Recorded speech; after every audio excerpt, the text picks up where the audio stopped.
ننګرهار کې د وطني ګوړې تولید تر ډیره د پاکستان ګوړې بازار سوړ کړی دی. دغه ولایت کې ګوړه پلورونکي او د ګنیو کروندګر له سږني کال بازار او تولید څخه خوښ دي. ننګرهار کې د طالبانو حکومت سیمه ییز مسؤلین بیا د ګنیو حاصلات د تیر کال په پرتله ډیر ښیي. وایي چې 5 ولسوالیو کې په 1953 هکټاره ځمکه باندې کرل شویو ګنیو څه د پاسه 88,000 مټریک ټنه حاصلات ورکړي دي. د ننګرهار مرکز جلال آباد ښار ډنډ غاړه چې د ګوړې او نورو خوراکي او غیر خوراکي توکو د خرڅلاو مهم ځای بلل کیږي. دلته یو شمیر ګوړه پلورونکي او پیرودونکي د ګوړې وطني تولید ته خوښ دي او وایي چې وطني ګوړه وروستیو کې تر دې کچې مشهوره شوې چې پاکستان پیرودونکي زیات او بازار کې تر ډیره د پاکستان ګوړې ځای نیولی دی. پاکستاني ګوړه چې دا ملاوټ لري، مطلب ماشین باندې جوړیږي، او دا وطني ګوړه چې دا خلک ډیره په شوق لري. حتی دې نه کامې ته هم خلک دا چارمغز او بادام او دا شیان ځان سره وړي او هملته یې جوړوي. ډېره صفا او سوتره ګوړه ده. کامې ولسوالۍ کې جوړېږي، ننګرهار ته ځي، نور ولایتونو ته ځي او زیاتره خلک شته لکه دوبۍ ته، لکه مثال خبره جرمني ته، فرانسې ته، بس مختلف دلته راوړي، بس چاغزۍ راوړي، څوک بادام راوړي، څوک پسته راوړي او دلته موږ ورته جوړو. بس دا نور ولایتونو ته هم ځي او نورو ملکونو ته هم ځي.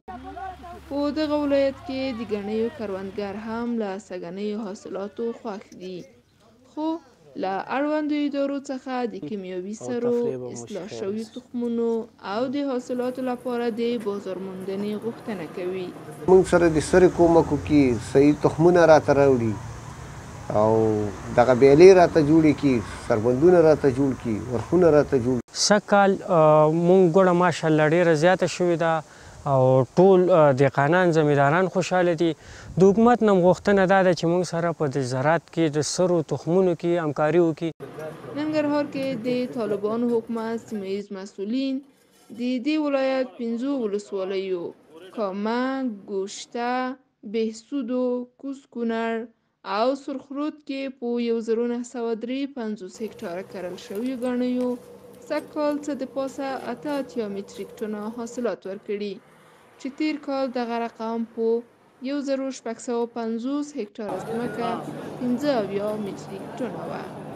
سږکال د ننګرهار په څو ولسوالیو کې چې کامه، بهسود، کوز کونړ او سرخود او بټي کوټ کې په 1953 هکټاره ځمکه ګني کرل شوي چې 88,815 مټریک ټن حاصل یې ورکړی دی او تیر کال په 1450 هکټاره ځمکه کرل شوې وه چې تقریبا هغې 15,000 او 15 مټریک ټنه حاصل ورکړی و.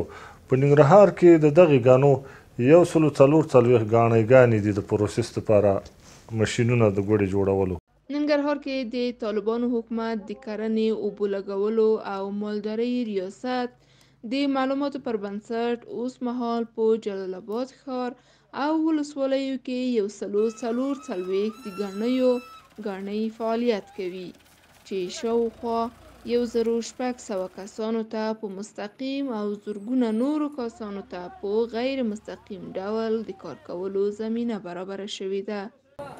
دا په داسې حال کې ده چې ډیری افغان ځوانان د بیکارۍ او اقتصادي ستونزو له امله په ناقانونه او قاچاقي ډول نورو هیوادونو ته ځي چې د سفر پر مهال ان مرګونې ګواښونو سره مخ کیږي.